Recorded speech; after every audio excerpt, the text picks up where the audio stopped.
చేస్తే ఎలాంటి ఆశీర్వాదం వస్తుంది అని 2 మాటలు మీకు నేను 7 విషయాలు జ్ఞాపకం చేసి ప్రార్థన చేసుకుందాం.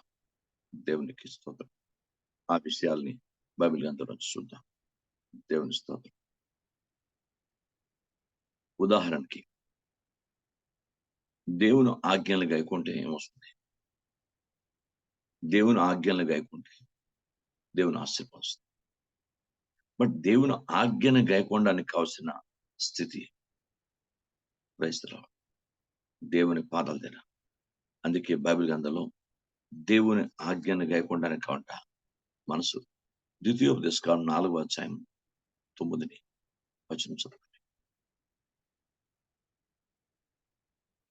ద్వితీయోపదేశకాండం 4వ అధ్యాయం 9వ వచనం. అయితే నువ్వు జాగ్రత్త పడము, నీవు ఉమ్, కన్నులారా చూచిన వాటిని మరవకుండినట్లును, అవి నీ ఉమ్, జీవిత కాలమంతి నీ హృదయంలో తొలగిపోకుండానట్లును ఉమ్. నీ మనసును బహు జాగ్రత్తగా కాపాడుకొనుము. మన హృదయాన్ని మన మనస్సును కాపాడుకొనగలిగి దేవుని ఆజ్ఞలు వాటి యందు మన హృదయమునందు మనసునందు ఉంచుకొని మనము చూచు వాటి యందు విన్ను వాటి యందు మనం జాగ్రత్త కలిగి వాటిని గైకుంటే దేవుని ఆజ్ఞని గైకొనే జీవితం నాకు ఇస్తాడు. ఎప్పుడు దేవుని ఆజ్ఞని గైకొనగలిగిన స్థితికి వచ్చామంటే ఇంచుమించు సంపూర్ణతకు వచ్చేసాం. క్రైస్తవం చిన్న సంగతి కాదు. దేవుని ఆజ్ఞలు గైకొన్న స్థాయికి వచ్చామంటే ఇంకంతే, నువ్వు మంచి సంపూర్ణ స్థాయికి వచ్చేస్తావు. మంచి ఆత్మీయురాలుగా నువ్వు ఎదుగుతున్నావని, దైవికంగా అభివృద్ధి పొందుకుంటున్నావని పరిపూర్ణ అర్థానికి వచ్చేస్తావు. కనుక దేవా, మొట్టమొదట నాయన నీ ఆజ్ఞలకు మా కుటుంబంలో, ప్రైజ్ గాడ్, మా జీవితంలో, మా వ్యక్తిగత పరంగా, కుటుంబ పరంగా, సంఘ పరంగా నీ ఆజ్ఞలకు ప్రాధాన్యత ఇచ్చే వ్యక్తిగా నన్ను ఆశీర్వదించు నాయన అని ప్రార్థన చేద్దాం. Glory to God. దేవుని ఆజ్ఞను బట్టి ఆశీర్వాదాలు ఆధారపడి ఉంటాయి. ఏ దీవెన కావాలన్నా దేవుని ఆజ్ఞ కావాలి. దేవుని ఆజ్ఞను గాయకునే మనస్సు, జీవితం, హృదయం, అంతరంగం అన్ని కూడా దేవుని ఆజ్ఞను గాయకునేట్టుకుంటారు. అలా దేవుని ఆజ్ఞను గాయకోనకుండా దేవుని రమ్మంటే మనకు రావడం కష్టం. కనుక ముందు మొట్టమొదటిది మీకు, నాకు, అందరికీ కావాల్సింది దేవుని ఆజ్ఞను గాయకునే మనస్సు. అది కావాలి. ప్రభు, నీ ఆజ్ఞని గైకొనే మనస్సు, హృదయం నాకు అనుగ్రహించున్నాను అని ప్రార్థించడం బదులుగా ఉన్నాం. రెండవది, దేవుని స్తోత్రం. దేవుని ఘనపరిస్తే మనకేమొస్తుంది? బైబిల్ గ్రంథం అది మీకు నేను చిన్నగానే జ్ఞాపం చేసి ముగించేస్తాను. క్రైస్తవ మొదటి సమూయేలు గ్రంథం 2వ అధ్యాయం 30వ వచనం.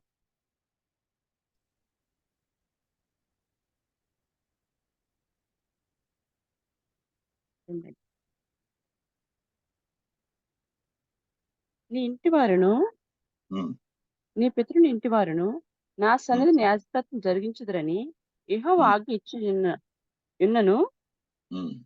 అదే ఫస్ట్ అండి, మొదటి సమూయేలు 2:30. 2:30 అదే చదువు. నీ ఇంటి వారును నీ పితరుని ఇంటి వారును నా సన్నిధిని యాజకత్వం జరిగించుదురని యెహోవా ఆజ్ఞ ఇచ్చున్నను.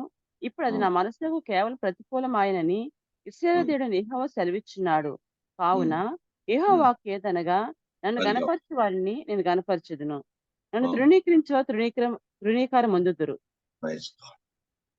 మన క్రియల మూలంగా, జీవితం మూలంగా, మన విశ్వాసం మూలంగా, పరిశుద్ధ మూలంగా, యథార్థ మూలంగా, నమ్మకం మూలంగా, మన ప్రవర్తన మూలంగా, మన సమస్త మూలంగా ప్రభువుని కనపరచేవారిని మనం బైబిల్ గ్రంథంలో మన దేహంతో మనం ఆయన కనపరచాలి. మనకి ఇచ్చిన దాంతో మనం కనపరచాలి. మన సమస్తంతో మన జీవితంలో దేవుణ్ణి కనపరచాలి. బైబిల్ నన్ను గనపరచువాన్ని నేను కనపరుస్తాను. కనుక నాకు మీకు కూడా ఆయన్ని గనపరిచే జీవితం నాకు మీకుంటే మనం కనపరచబడతాం. నలుగురిలో ఎప్పుడు మన దేవుడు చిన్న చూపు చూడటం, అనేక చోట్ల మన ఉన్నత స్థానంలో మనం ఉంచి మనం కనపరుస్తాడు. దేవునికి స్తోత్రం. ఉదాహరణకి శత్రుఘ్న, మేషక, అబేద్నెగోలు, దానియేలు, భక్తుడు అబ్రహాం, మోజెస్, ఇంకా ఇతరమైన యోసేపు, అనేకమైన వ్యక్తులు వాళ్ళు ప్రజల మధ్య ప్రభువుని కనపరిచారు.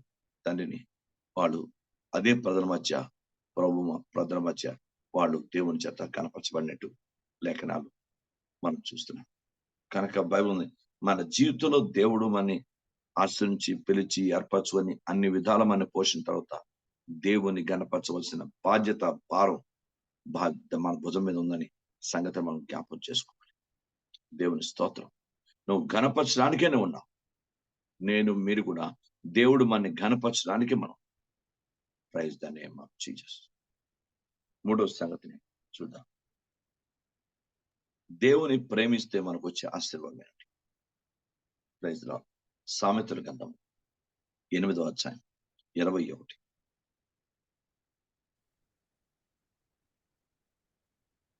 నన్ను ప్రేమించు వారిని ఆస్తికర్తలుగా చేయుదును, వారి నిధులను నింపుదును. మనం అన్ని ప్రేమించుకుంటాం సహజంగా. ప్రపంచంలో అందరూ మనమని మన శరీరాన్ని, మన ప్రాణాన్ని, ఆత్మని, మన మనస్సుని, మన కుటుంబాన్ని, మన జీవితాన్ని, మన పిల్లల్ని, మన భార్య భర్తల్ని, మన సమస్త ఆస్తిపాస్తులు, అంతస్తులు, మనకున్న ప్రతి వస్తువుని మనం ప్రేమించుకుంటాం. బట్ దేవుని ప్రేమిస్తే నీకే వస్తుంది. అంటే ప్రభువును ప్రేమిస్తే దేవుడిని ఆస్తికి కర్తలుగా చేస్తాడు. దేవుని స్తోత్రం. యెహోవామందు ఆస్తికి కర్తలుగా చేస్తాడు, పరలోకంలో మన ఆస్తికి కర్తలు చేస్తాడు. దేవుని స్తోత్రం. బైబిల్ గ్రంథంలో ఉన్న సత్యం. ప్రభువుని ప్రేమించే మనసు మనకు కావాలి. ప్రభువుని ప్రేమించే హృదయం మనకు కావాలి. ప్రభువును ప్రేమించే జీవితం మనకు కావాలి. దేవుని స్తోత్రం. బైబిల్ గ్రంథంలో దేవుని పాదాల దగ్గర నాకు మీకు కూడా. అందుకే నేను కూడా ప్రభువును ప్రేమించేంత దైవ నిస్వార్థమైనటువంటి వ్యక్తులుగా మారు. అంటే స్వార్థపరంగా ఉన్నవాడు ప్రభువుని ప్రేమించలేము. బట్ నిస్వార్థపరంగా మీరు ఉంటే మనం ప్రభువుని ప్రేమించగలం. Praise the lord. ఎందుకంటే ప్రభువును ప్రేమించామంటే అర్థం ఏంటంటే దేవుని భయభక్తులు కలిగి ఉన్నాం. ప్రభువును ప్రేమించామని అర్థం కాదు అంటే చెడుతనాన్ని విడిచిపెట్టాము. దేవుని స్తోత్రం. చెడుతనాన్ని విడిచిపెట్టి దేవుని భయభక్తులు ఉంటే ప్రభువును ప్రేమించామని అర్థం వస్తుంది.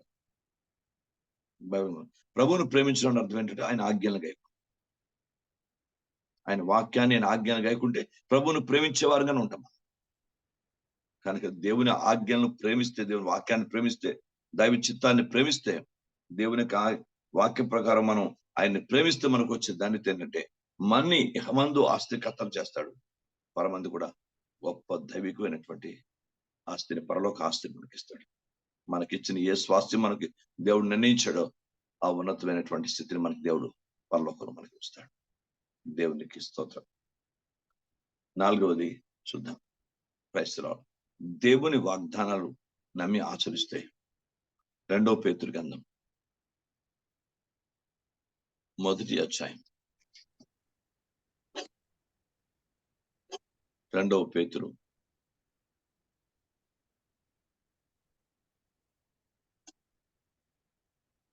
1వ అధ్యాయం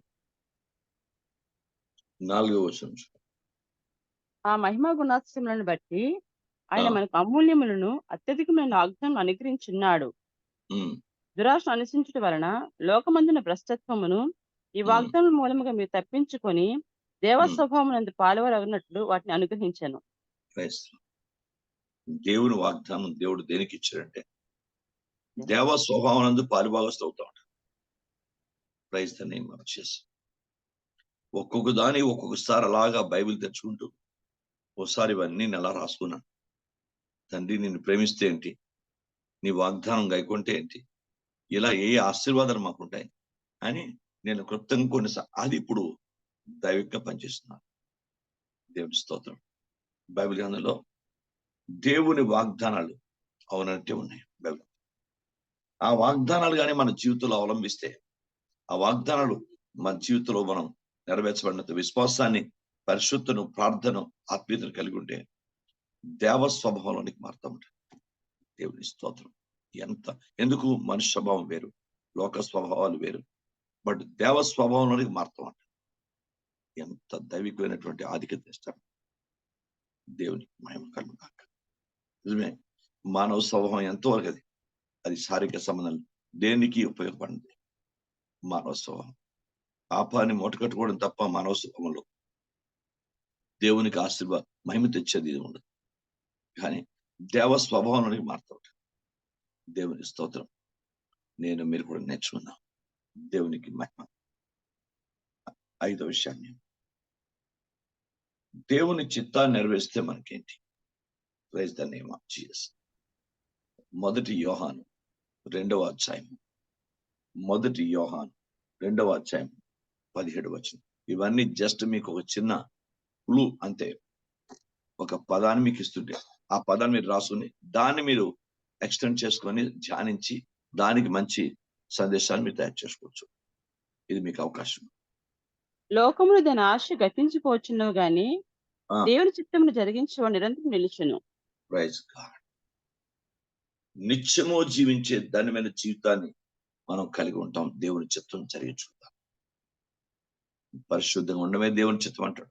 మూర్ఖులు నోరు మోయించడమే దేవుని చిత్తం అంటాడు. దేవుని స్తోత్రం. ఇలా బైబిల్ గ్రంథంలో అన్ని విషయంలో కృతజ్ఞతాస్తులు చెల్లించడమే మీ విషయంలో దేవుని చిత్తం అంటాడు. దేవుని చిత్తాన్ని కానీ నెరవేర్చే వారంగా మనం ఉంటే నిరంతరము జీవించే నిత్యమైనటువంటి ఆశీర్వాదాన్ని మనం పొందిస్తాం. దేవుని స్తోత్రం కనుక అనే ప్రతి దానికి ఒక దైవిక స్థితిని దేవుడు ఏర్పాటు చేశాడు. నన్ను ఎప్పుడు ఏమాత్రం సిగ్గునందని లేదు కనుక దేవుని చిత్తానికి ప్రాధాన్యత ఇద్దాం. దేవుని స్తోత్రం కలను కాక. 143వ కీర్తన అనుకుంటాను, దావీదు ప్రార్థన చేస్తాడు. నీ చిత్తము చూడండి, 143 10వ వచనం చూడండి. 143 అని గుర్తున్నాను. నీవే నా దేవుడవు, చిత్తానుసారంగా ప్రవర్తించి నాకు నేర్పము. అది నీవే నా దేవుడు, నీ చిత్తానుసారంగా ప్రవర్తించడం నాకు నేర్పు తండ్రి. దావీదు రాసిన కీర్తన. కనుక దేవుని చిత్తము నెరవేరిస్తే నిత్యము జీవించే దాన్ని పొందించుకుంటాం. దేవునికి మహిమ. ఏది దేవుడు మన సిగ్గుండదనేవాడు. దేవుని స్తోత్ర కరుణ కాక. క్రైస్తవ రోమీయులు రాసిన పత్రిక 8వ అధ్యాయం 14వ వచనం.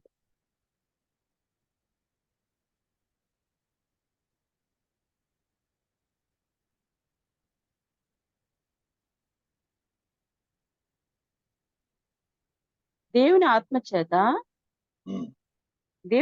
అందరూ నడిపింపబడుదురు, వారందరూ దేవుని కుమారులు ఇందురు. యేసుక్రీస్తుని అంగీకరించడం వల్ల దేవుని పిల్లలుగా చేపడతారు. దేవుని ఆత్మచేత అందరూ నడిపించబడతారో వారు దేవుని కుమారులై ఉంటారు. దేవుని స్తోత్రం. దేవుని కుమారులై ఉంటారు. ఎంత గొప్పదని. కుమారత్వం అనేది చాలా గొప్పదని. క్రైస్తవులు ఒక దగ్గర గలతీయులు రాసిన పత్రికలోనూ నేను ఒకడ చదివాను. దాంట్లో మాట ఏంటంటే భక్తుడు చాలా అద్భుతం రాశాడు. దాసులు ఎప్పుడు నీ ఇంట్లో ఉంటారు కదా, ఒక్క కుమారుడు మాత్రమే నీ ఇంట్లో ఉంటాడు. చాలా మంచి మాట. అవును, గలతీయులు రాసిన పత్రిక 4వ వచనం, అక్కడ మనం 6వ వచనం చూడండి. మరియు మీరు కుమారులై ఉన్నందున నాయనా తండ్రి అని మొరపెట్టు తన కుమారుని ఆత్మను దేవుడు మన హృదయంలో పంపాడు. కాబట్టి నీవిక దాసుడు కావు, కుమారుడువే. కుమారుడు అయితే దేవుని ద్వారా వారసుడు. దేవుని స్తోత్రం. దాసుడు ఎప్పుడు ఇంట్లో ఉంటాడు, కుమారుడు ఇంట్లో ఉంటాడు. కుమారత్వం పొందుకుంటూ ఉంటాడు. దేవుని స్తోత్రం. దేవుని ఆత్మచేత నడిపించబడాలి. కుటుంబంలో కానీ, సంఘంలో కానీ, సమాజంలో కానీ ప్రతి విషయంలో మనకు అనుకూలత, మన వీలు, మన పరిస్థితులు, మనకి ఏది అనుకూలమో చేసుకుంటూ మనం నడిపించబడుతూ వెళ్ళిపోతుంటాం అందరూ. కానీ దట్ ఈస్ నాట్ కరెక్ట్. దేవుని ఆత్మచేత నడిపించబడగలిగితే ఆ నడిపింపు వేరే ఉంటుంది. ఆ నడిపింపులో దైవశక్తి వేరేగా ఉంటుంది. ఆ నడిపింపులో దేవుని ఆత్మకార్యం చాలా బలంగా ఉంటుంది. ఏదేనంతే పరిచయంలో కూడా దేవుని ఆత్మచేత ఎంత బాగా నడిపించబడతామో అంత గొప్ప దైవికమైన స్థితిని మనం పొందుకుంటాం. క్రైస్తవులు అందుకే దేవుని ఆత్మ ఎంతమంది నడిపించబడతారో వాళ్ళు కుమారులై ఉంటారు, కుమారత్వాన్ని పొందుకుంటారు. ఇంకా వాళ్ళు దాసులుగా మామూలుగా ఉండరు. దేవునికి స్తోత్రం. బైబిల్ చెప్తుంది. ఆఖరిగా దేవుని స్తోత్రం. దేవుని సేవ చేస్తే నీకేంటి? Praise God. దేవుని సేవ చేస్తే నీకేంటి? దేవుని సేవించే అంతటి ధన్యురాలుగాను మారితే నీ జీవితం అంత గొప్ప చూస్తే ఏంటి? Praise the Lord. దేవుని స్తోత్రం కలుగుగాక. ఎంత ఆశీర్వాదం అంటే అంత ఆశీర్వాదం దేవుని సేవ చేస్తే. ఒకే మాట చెప్తాను, చాలా ఉన్నాయి. ఆ ఒక దాంట్లో చాలా విషయాలు ఉన్నాయి. చదవమని. యోహాను సువార్త 12వ అధ్యాయం 26వ వచనం.